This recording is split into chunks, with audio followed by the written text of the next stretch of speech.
Hi, welcome back to Physics 263 Astronomy and Section 5. This is part 2 that covers sections 5.5 to 5.9. First of all, let me get rid of my helmet so we can move on with observing and interpreting the universe now with spectroscopy.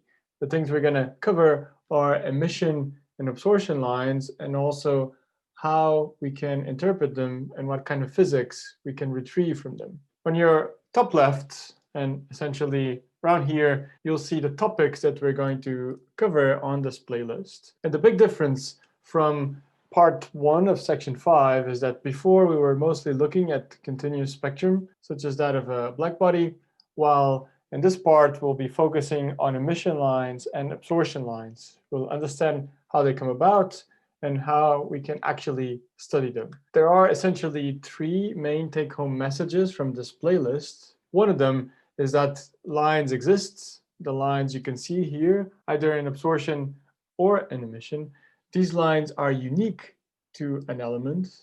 The position at which these lines occur from a spectrum tells us about the chemistry of, for example, a cloud or a star.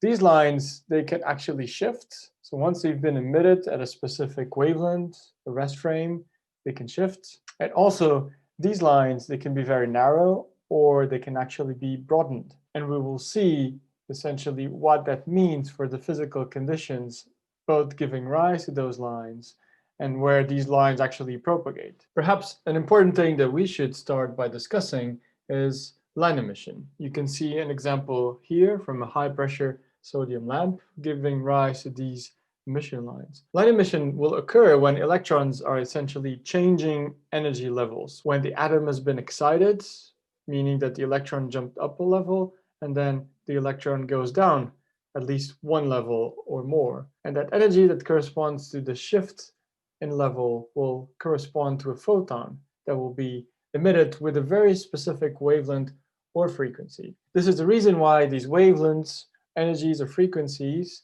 for specific transitions are characteristic of each atom, because each atom will have specific energy levels and also specific jumps between the levels. If we identify some of these lines, we can uniquely identify an atom, and this essentially provides us an amazing window into astrochemistry. I already told you that you can see an example here in the lab. You might have done this yourself, or you might do it, for example, the astrophysics laboratory. But if we really look at the universe, we'll be able to see real examples like these, which are H2 regions, where you can see a lot of these blue stars.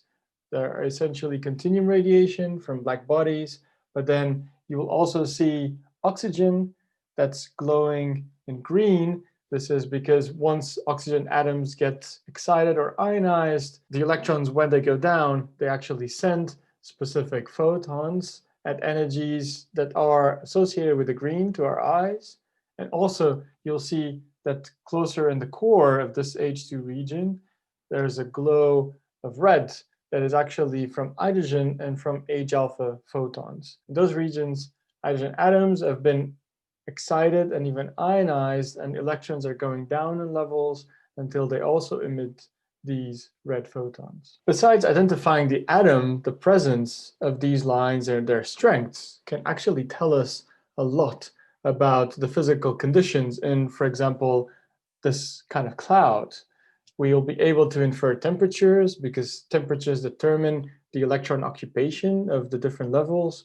We'll be able to look at essentially any shifts of the lines or the broadness of the lines, and that will tell us about the dynamics, turbulence, and other physical conditions. So through spectroscopy, we can really use all our astronomy superpowers, which is going to be pretty cool. And the study and analysis of electromagnetic radiation in this way is essentially what we call spectroscopy.